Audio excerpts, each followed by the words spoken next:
Hello, आज मैं बात करूंगी ग्लोबस सेंसेशन के बारे में। ग्लोबस सेंसेशन एक पेनलेस कंडीशन है जिससे ऐसा महसूस होता है हमें कि हमारे गले में कुछ अटक गए, लेकिन हमारे गले में कुछ अटका नहीं होता।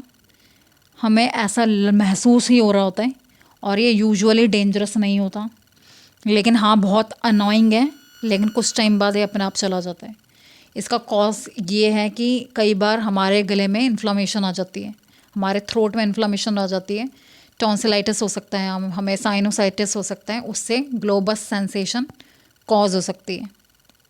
या पोस्टनेटल ड्रिप, एक्सेस म्यूकस हमारे नाक या साइनस में जम जाता है तो वो गिरता रहता है पीछे की ओर हमारे गले में, हमारे थ्रोट में, जिसकी वजह से ट्रिगर हो जाता है globus sensation. Next is smoking और वेपिंग।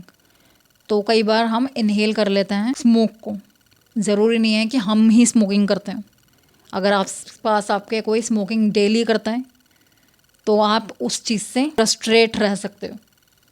और अगर आप लेते ही हो तो निकोटिन वेपर की वजह से आपके गले के टिश्यूज़ इरिटेट हो सकते हैं और वो कॉज कर सकते हैं ग्लोबस सेंसेशन। स्ट्रेस और एंजाइटी की वजह से भी ऐसा लंप जैसा फीलिंग आता है आपके गले में कि कुछ अटका हुआ है। और कई बार थायराइड भी रीज़न होता है। जिन लोगों को थायराइड की दिक्कत है, अनलार्ज होता है जिनका थायराइड, तो वो प्रेस कर देता है उनके सराउंडिंग स्ट्रक्चर को, उनके थ्रोट के, तो उस वजह से भी ग्लोबस सेंसेशन हो सकती है। और अगर हम रियाज बहुत करते हैं लंबे लंबे समय तक और पानी नहीं पीते, हाइड्रेट अपने आप को पूरी तरीके से नहीं करते, तो हमारा ना मसल टेंशन आ जाती है गले में। तो उस ड्राइनेस की वजह से और उस मसल टेंशन की वजह से हमारे गले में स्ट्रेन हो सकता है और वो कॉज कर सकता है ग्लोबस सेंसेशन। मोस्टली इसका रीज़न देखो एलर्जी हो सकता है और एंजाइटी होता है। मोस्ट रीज़न यही है। बाकी इसकी केयर कैसे करो? देखिए, केयर और ट्रीटमेंट इसकी प्रॉब्लम इंड्यूस्ड है कि अगर आपको एलर्जी है, राइनाइटिस है या साइनोसाइटिस है, तो उसके अकॉर्डिंग आपको नेसल स्प्रे चलेंगे या दवाई चलेगी जिससे आपका म्यूकस जो है वो ख़त्म हो जाए।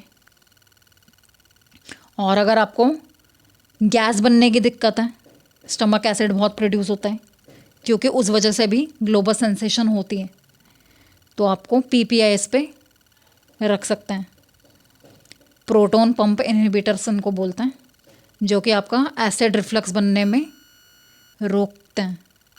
फिर आप स्पीच थेरेपी के लिए जा सकते हो, जिससे आपका मसल जो है थ्रोट का रिलैक्स हो जाएगा अगर वो टाइट हो चुका है। फिर अगर एंजाइटी या फिर डिप्रेशन की वजह से आपको ऐसा हो रहा है तो एंटी डिप्रेसेंट्स चलेंगे। और स्ट्रेस आप बहुत ले रहे हो तो मेडिटेशन कीजिए या आप माइंडफुलनेस की क्लासेस के लिए जाइए। और ये कितने दिनों तक रहेगा? देखिए, कई बार ये मोस्टली अगर आप देखो ये खुद चला जाएगा, आपको पता भी नहीं लगेगा। और अब अगर आप बहुत ज़्यादा फोकस करोगे इस चीज़ पे तो ये लंबे समय तक रह सकता है। कई बार महीनों तक रहता है, कई बार सालों तक रहता है। तो बेटर आप किसी और एक्सरसाइज पे ध्यान लगाइए। आप इसका रिस्क कम कर सकते हो, जैसे पानी कुछ कुछ देर में पीते रहिए। सिप्स लेनी है आपको, पूरा एक गिलास एकदम पानी नहीं पीना, हल्का हल्का सिप सिप करके आपको पानी पीना है, जिससे आपका थ्रोट टाइट नहीं फील होगा। उबासी मुंह खोल के कीजिए। कई लोग उबासी लोग हल्का सा ले लेते हैं, जैसे बड़ी शर्म की बात है। खाना जब आप चबा रहे हो आप थोड़ा ज़ोर का चबाइए। उससे क्या होगा कि आपका मसल जो है थ्रोट में वो रिलैक्स होता रहेगा। स्टीम इनहेलेशन कर सकते हो, शावर भी ले सकते हो हल्का गर्म पानी से। और बार बार अपना गला साफ़ करने की ज़रूरत नहीं है, उससे भी इरिटेशन रहती है। For more such videos please subscribe to my YouTube channel. Thank you.